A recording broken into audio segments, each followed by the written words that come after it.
The story of the Betz family and how they came to acquire a mysterious sphere in 1974 is certainly compelling.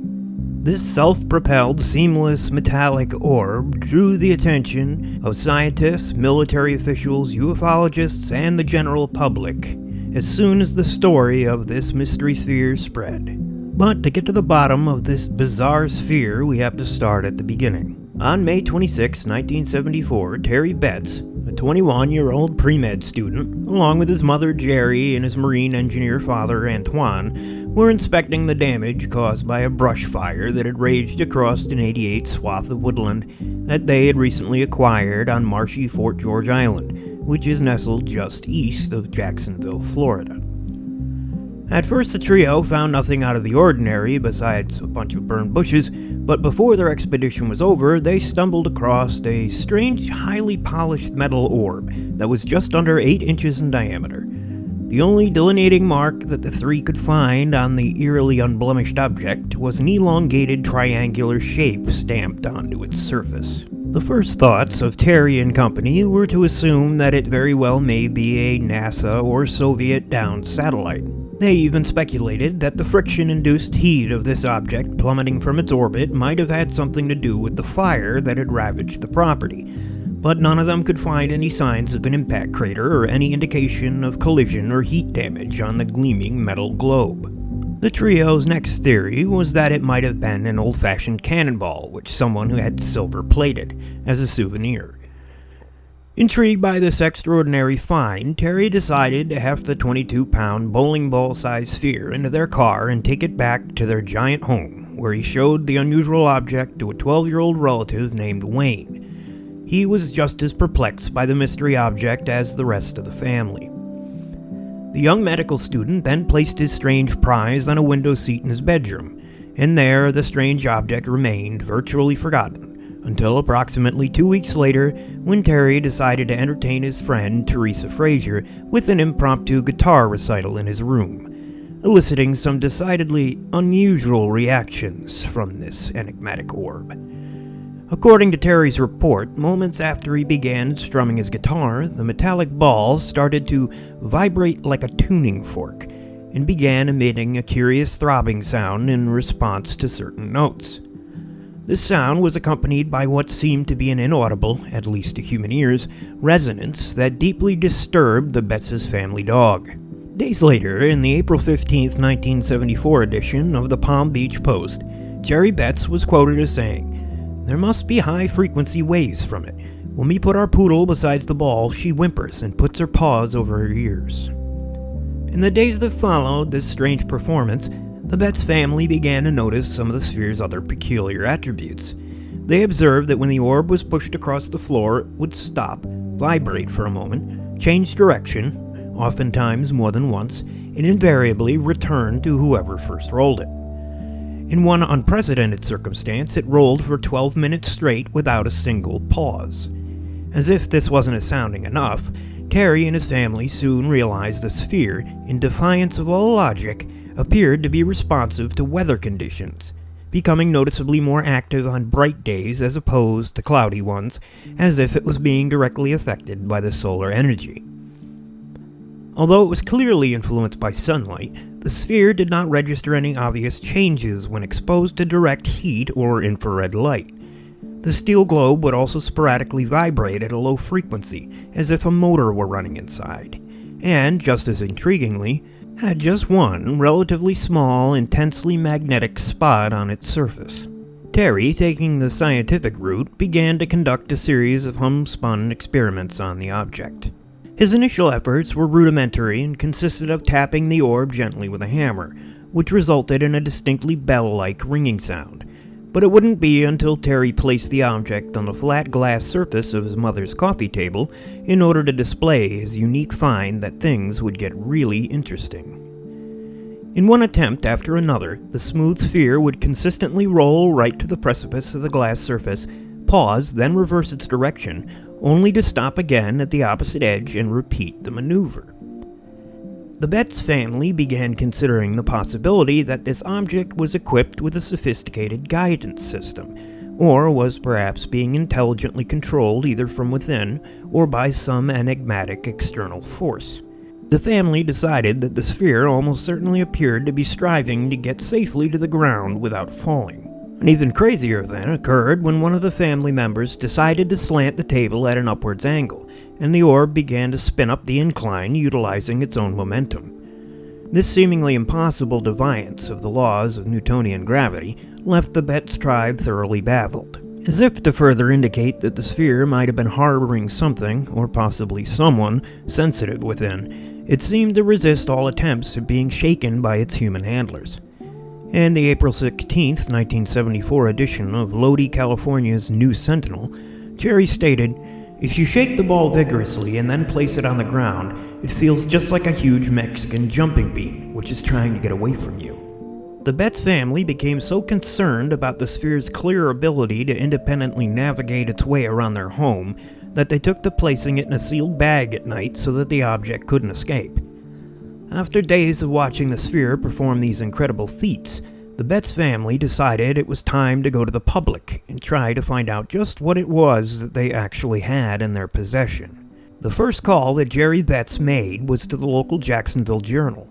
The Journal was intrigued by their story. 1976 was, after all, near the peak of the days of paranormal research, and they sent out a seasoned photographer, Lon Enger, to get the story and snap a few pictures.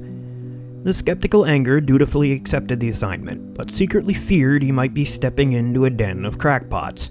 He would abandon that theory soon enough. When Enger arrived at the Betz home, he was eagerly greeted by Jerry, who wasted no time in presenting him with the sphere. Enger described the moment for the 1974 edition of the St. Petersburg Times. "I'm leery to this kind of thing. When I got there, Mrs. Betz said, 'You won't believe this if you don't see it.'" This was when Jerry instructed the still dubious Enger to give the ball a little shove across the floor. Here's the event in Enger's own words. "She told me to put it on the floor and give it a push. It rolled a ways and stopped. So what? She said, just wait a minute. It turned by itself and rolled to the height, about 4 feet.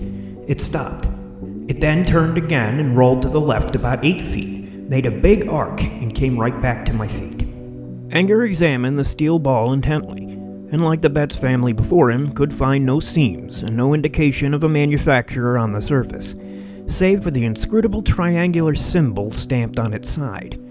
As soon as the now converted photographer relayed his fantastic story to his editor, the paper wasted no time publishing his account, and within days, a worldwide media firestorm was ignited. Reporters from such prestigious publications as the New York Times, the London Daily, and dozens of other papers from as far away as Japan called or traveled to St. George Island to see this mystery sphere with their own eyes.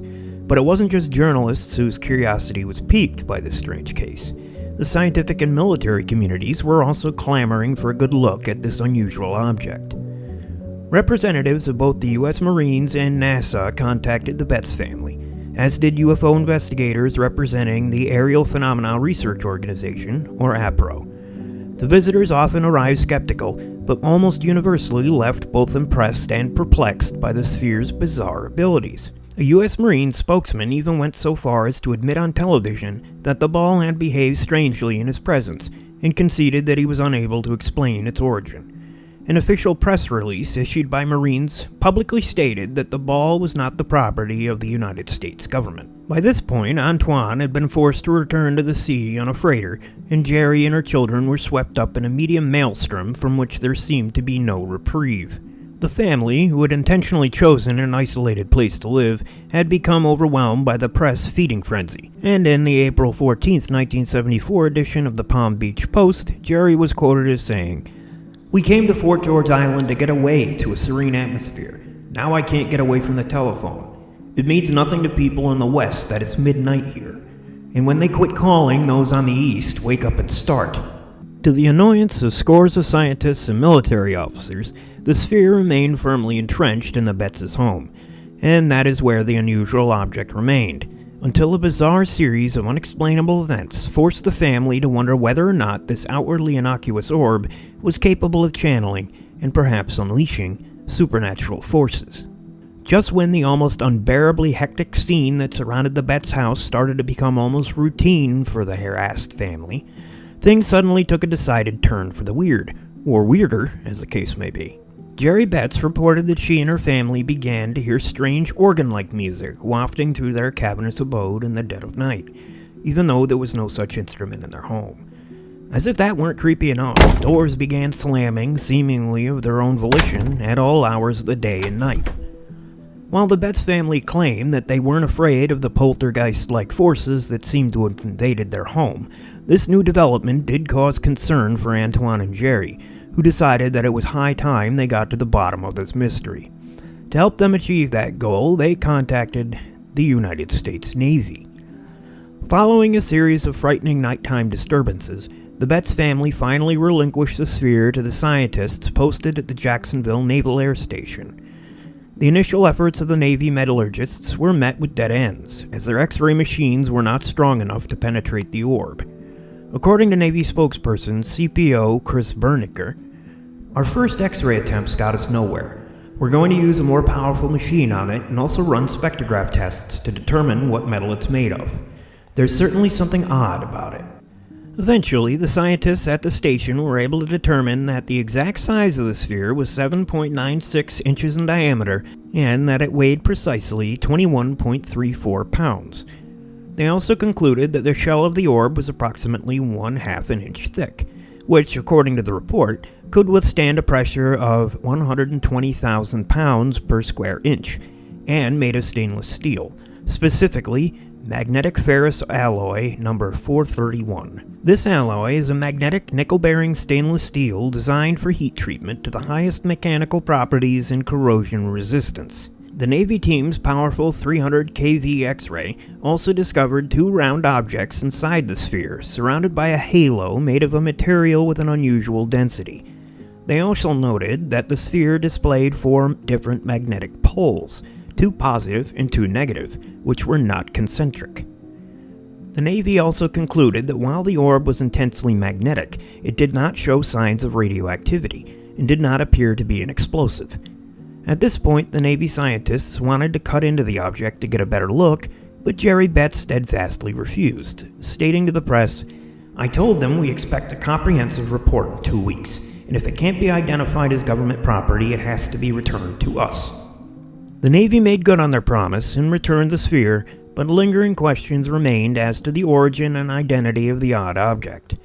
At this point, the Betz family began to seriously consider the possibility that they were in possession of a genuine extraterrestrial technology piece or an alien bugging device, as some of their neighbors dubbed it. According to Jerry, "If no other explanation can be found that's as logical as any, who could say what's on another planet? Even speculations have been proven wrong. The Navy says what it isn't. They say it isn't an explosive, so we still want to know what it is." The next group to investigate this strange sphere was the ominous-sounding Omega-1 Institute. Although, in the end, the Omega-1 Institute's findings regarding the identity of the mysterious sphere were just as inconclusive as the Navy's, and the Betz family were no closer to the truth. It was to be then that members of the APRO managed to convince the family that they might be in possession of evidence of the existence of extraterrestrial intelligence, and as such were legitimately eligible to win the National Enquirer's then $50,000 reward for proof positive of UFOs. In the early 1970s, the editorial staff of the National Enquirer, and most other popular publications for that matter, took a serious interest, at least in terms of profit margins, in subjects like cryptozoology, ufology, and the supernatural. On March 12, 1972, the publication offered an award of $10,000 for the best scientific evidence of the reality of UFOs, and $50,000 to the first person who can prove that an unidentified flying object came from outer space and is not a natural phenomenon. This already bountiful sum was raised to $1 million by 1976. While the Enquirer was considered to be a little more than a supermarket tabloid, the publication took great pains to assemble what they referred to as a blue ribbon panel, which consisted of noted scientists including Dr. J. Allen Hynek, Dr. James Albert Harder, Dr. R. Leo Sprinkle, who in 1974 was involved in the investigation of the infamous Carl Higdon abduction case, biologist Frank B. Salisbury, and State University of New York professor of philosophy Dr. Robert F. Cregan. Besides the PhD holders, the panel was rounded out by such esteemed members as a former Supreme Court Justice, a former Attorney General of the United States, and a former New York Court of Appeals judge. The heads of the APRO, MUFON, and NICAP, National Investigations Committee on Aerial Phenomena, were also on hand to form a sort of mini-panel that was in charge of deciding which cases would go before the primary panel. The team came together once a year and was charged with the daunting task of designating the most legitimate cases of UFO encounters reported in the past year, as well as examining any physical evidence of said encounters. It would be at the panel's discretion to decide if any of this evidence represented incontrovertible proof of alien life, and thus award its presenter with the prize money. In 1974, the panel convened in New Orleans, and the Betz family decided to send the mystery sphere to the event. While they no doubt hoped to become the recipients of the substantial reward, the family's primary objective was to expose the sphere to those extreme scientists who might be able to suggest what further analysis might be performed to identify the anomalous orb.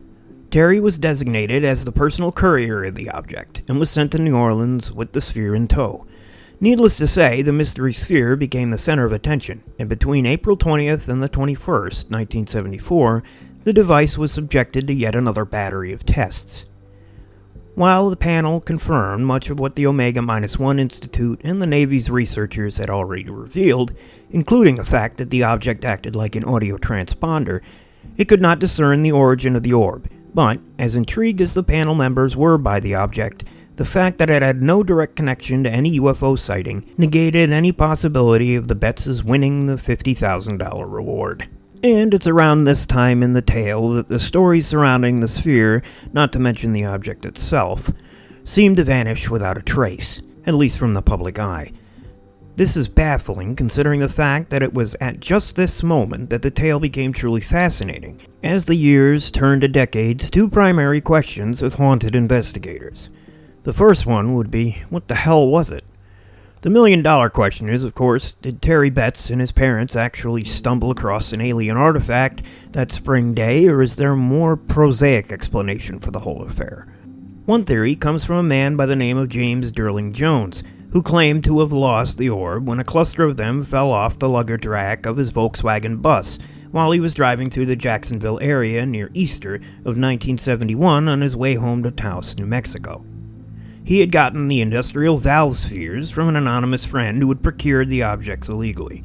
He further asserted that the rattling that the Betzes claimed to hear within the sphere was due to the fact that the company that manufactured it had drilled holes into the object, allowing metal chips to fall inside before re-welding them shut. Other theories range from an alien atomic bomb to a downed Soviet satellite, but in the end, the answers seem as elusive as the orb itself, as it hasn't been seen since. Does the Betz family still have it in their possession? Or could aliens have come back to reclaim something that was theirs? I guess we won't know until the mysterious sphere raises itself back into the public eye once again. If you liked what you heard, leave a like and subscribe. What do you think the ball is? Leave it in the comments section down below. And don't forget to join us again on Friday for another episode of The Unknown Files here on Unknown Territory.